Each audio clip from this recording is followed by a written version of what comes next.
Cellular adaptations to stress and injury. So in order to understand the field of clinical chemistry a little bit better, we need to understand what we're actually analyzing in the blood and where these analytes are coming from.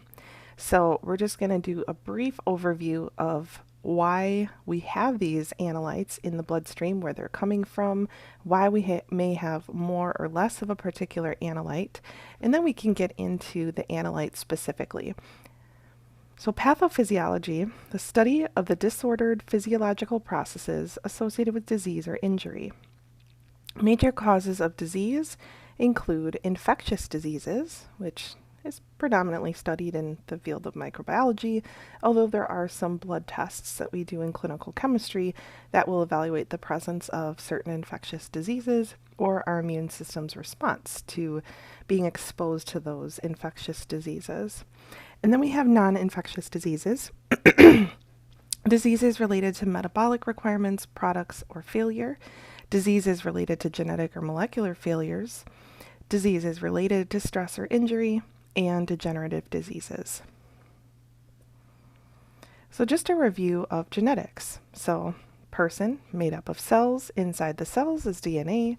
DNA has segments that are genes, and those genes code for proteins. The proteins that are released by the cells give us an idea of the cellular function. So if a cell starts releasing more protein or less protein, we know that something is going on with that cell, or that cell is adapting to a change in its environment. Many of these proteins are actually enzymes, and enzymes are going to be the proteins that do the work for the cell. So they're going to catalyze all of the different chemical reactions that happen within the cell. If we have any disruption in those enzymes, that can greatly impact the cell's ability to do its function. So how is disease associated with genetics? Well, there's extrinsic factors and intrinsic factors that impact how disease, impact how the DNA is leading to disease. So extrinsic factors come from outside of the body. Exposure to chemicals, UV radiation, all sorts of different things can impact the DNA. Diet and exercise, and infectious diseases. Intrinsic factors come from within.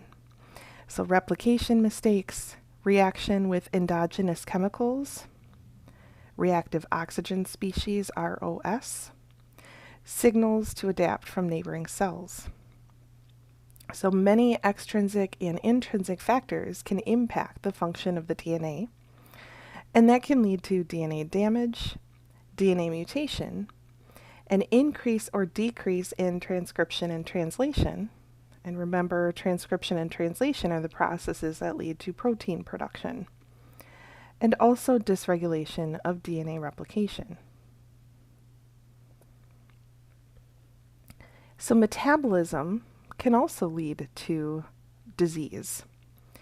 So just a review, person takes in food and drinks, then they're going to go through the process of catabolism. So in the GI tract, excuse me, the GI tract is going to break down those substances into simpler substances that can then be absorbed. Absorption is going to happen through the blood vessels and lacteals, and then they're going to be those simple molecules are going to be routed to the liver, and the liver is going to then take those building blocks and build substances that are needed in our body, and that's the process of anabolism. It's building larger macromolecules from their building blocks. Then we have transportation, where whatever the liver makes sends it through the bloodstream, and it's transported to the various areas of the body that need them. And then those substances are used in the body. They're as structural components, a source of energy, or functional components like enzymes. Anything that isn't absorbed through our bloodstream is going to be released as output. Feces, undigested food, and waste comes directly out of the digestive tract.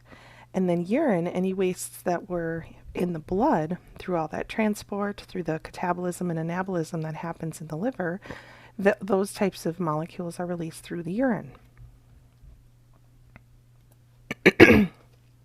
So we have internal and or external stressors that can lead to cellular stress or cellular injury.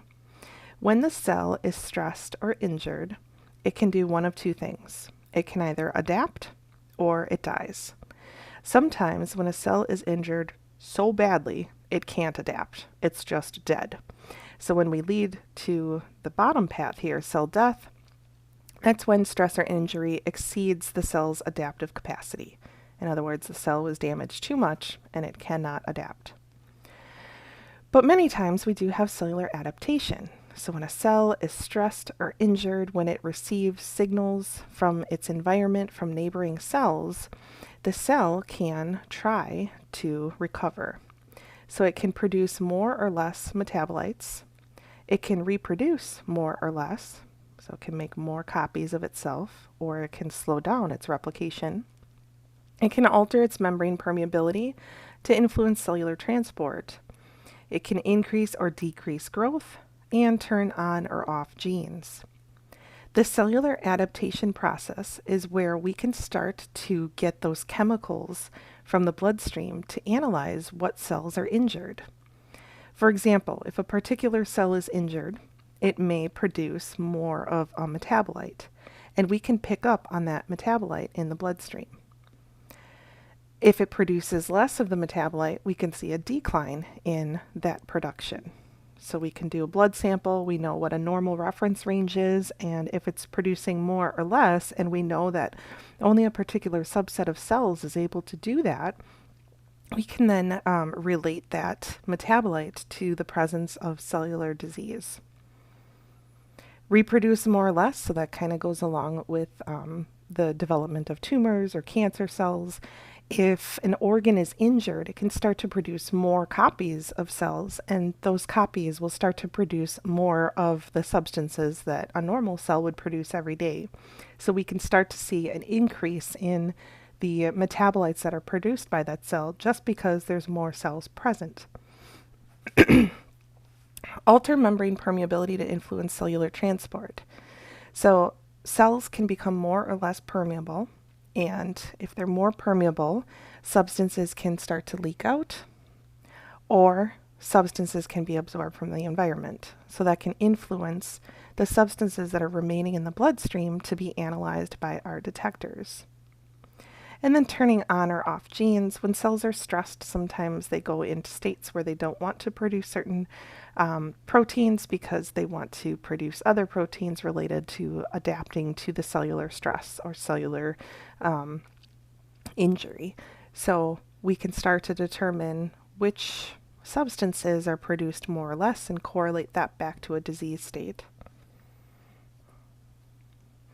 So how do we determine which cells are stressed or injured? Select analytes or combinations of analytes have a strong association with particular disease states.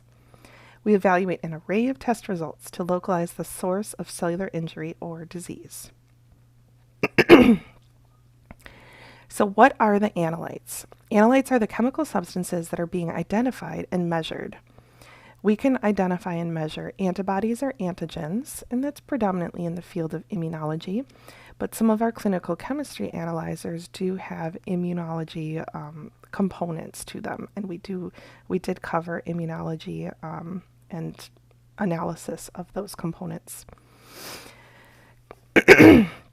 Our basic macromolecules: carbohydrates, lipids, proteins, including enzymes, amino acids, peptides, non-protein, nitrogen, hemoglobin, bilirubin, and hormones; vitamins, minerals, ions, blood gases, trace or toxic elements; drugs and alcohol; and then there's certain markers for bone, tumors, diabetes, fertility or hormones, thyroid function, cardiac, hepatitis, infectious disease, sepsis and inflammation, and many others.